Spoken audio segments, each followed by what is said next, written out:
আমাদের বলা হয়েছে এই বিয়োগফলটা বের করতে আর এটার উত্তরকে মিশ্র ভগ্নাংশে লিখতে।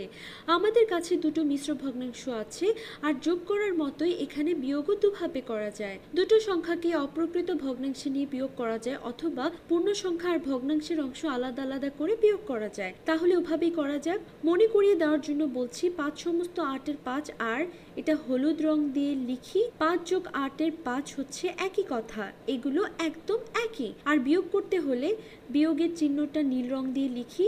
আমরা বিয়োগ করছি 2 সমস্ত 5-এর 1, কিন্তু 2 সমস্ত 5-এর 1 আর 2 যোগ 5-এর 1 একই কথা।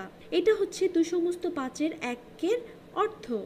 এখন যদি আমরা বিয়োগ করি তার মানে হচ্ছে আমরা 2ও বিয়োগ করছি আর 5-এর 1ও বিয়োগ করছি। আমি দুটোকে বিয়োগ করছি, তাহলে আমরা পাচ্ছি 5 যোগ 8-এর 5 আর তারপর বিয়োগ দুটোর জন্য হবে বিয়োগ 2 বিয়োগ 5-এর 1। এখন একটু সাজিয়ে লিখি।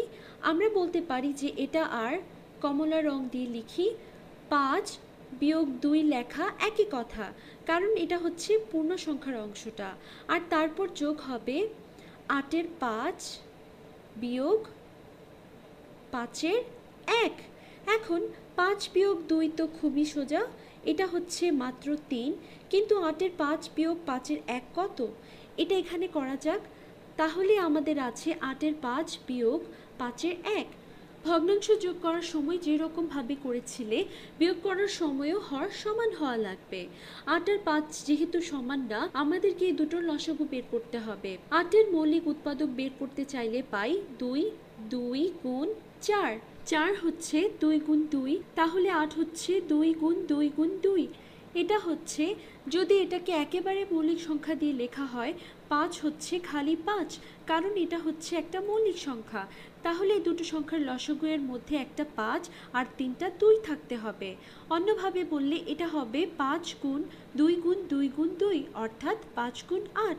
তাহলে লসাগু হবে, কারণ এদের মধ্যে এক ছাড়া আর কোনো সাধারণ গুণিতক নেই, তাহলে লসাগু হবে 5 গুণ 8, তার মানে লসাগু এর মান হবে 40। এখন 8 থেকে 40 পেতে হলে 5 দিয়ে গুণ করতে হবে। আমরা যদি 8কে 5 দিয়ে গুণ করি তাহলে আমাদেরকে 5কেও 5 দিয়ে গুণ করতে হবে। তাহলে আমরা পাবো 5কে 5 দিয়ে গুণ করলে 25।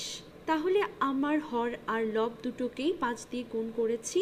আবার 5 থেকে 40 পেতে হলে আমাদেরকে 8 দিয়ে গুণ করতে হবে, আর একই কাজ লবেও করতে হবে। তাহলে 1কে 8 দিয়ে গুণ করলে 8 পাওয়া যায়। এখন পাওয়া গেল 40-এর 25 বিয়োগ 40-এর 8, এটা সমান হবে 40 হবে হরে, তাহলে 25 বিয়োগ 8 হচ্ছে 17।